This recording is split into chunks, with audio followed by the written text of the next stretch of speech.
Madame la présidente, madame la ministre, mes chers collègues, après les longs mois de fermeture et la longue léthargie de la vie culturelle française, les salles de concert, les théâtres, les cinémas font leur timide retour pour le plus grand bonheur des artistes et du public.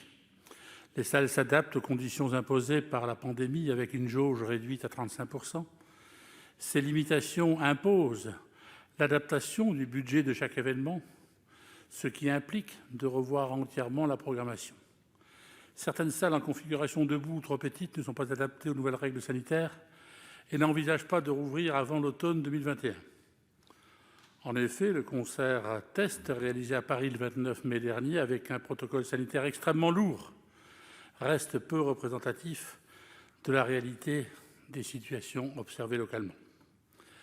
Les associations culturelles sont fortement pénalisées par la crise.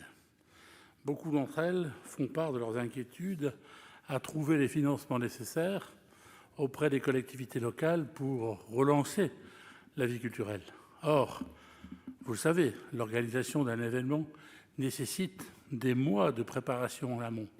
La réouverture des salles de répétition et des conservatoires municipaux est également une question sensible pour de nombreux maires qui restent dans l'incertitude.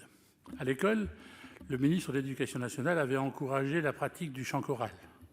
Or, la crise sanitaire a entraîné une grande déperdition de bénévoles et la démobilisation des enfants ou des parents. Dans un tel contexte, quels sont les moyens envisagés par le Gouvernement pour favoriser une reprise progressive mais pérenne de la vie culturelle sur l'ensemble du territoire, et je pense en particulier dans les communes rurales? Merci de votre réponse.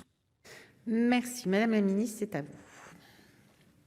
Cher Jean-Pierre Decool, d'abord, il faut savoir qu'après les lois de décentralisation de 1983, la décentralisation a mis du temps à s'installer dans les collectivités territoriales et on peut compter qu'il y a eu peut-être une génération pour que les collectivités territoriales s'emparent de l'ensemble des pouvoirs qui leur avaient été donnés.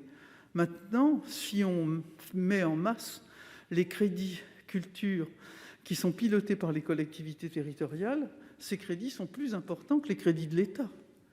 Et ça, il faut bien le voir. Et que les opérations menées par les collectivités territoriales sont des activités extrêmement importantes qui maillent le territoire. Il y a des partenariats très importants et très signifiants qui sont menés entre nous et les collectivités territoriales. Et ça a peut-être été quelque chose qui a été révélé pendant cette crise sanitaire. Moi, je dois dire, j'ai toujours trouvé les collectivités territoriales à mes côtés. Elles m'ont souvent sollicité. J'ai essayé de répondre de la meilleure façon, sans esprit de système et sans arrogance. Je les ai réunies à tous les moments de la discussion pour que nous bâtissions ces choses ensemble. Rien ne peut se faire. Les premiers mots que j'ai prononcés en arrivant en poste à Valois, j'ai dit « je serai la ministre des artistes et des territoires ». Rien ne peut se faire sans les territoires.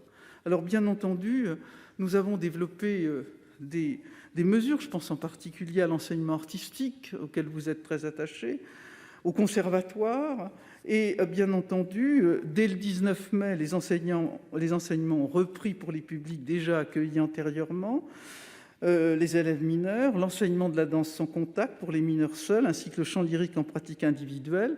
Et à partir de 9 juin, pourra reprendre l'enseignement de la danse. Et à compter du 1er juillet, l'enseignement de la danse reprendra pleinement, ainsi que le chant lyrique en pratique collective. Et il n'y aura plus de restrictions. Ce sera très important pour nos territoires. Merci. La parole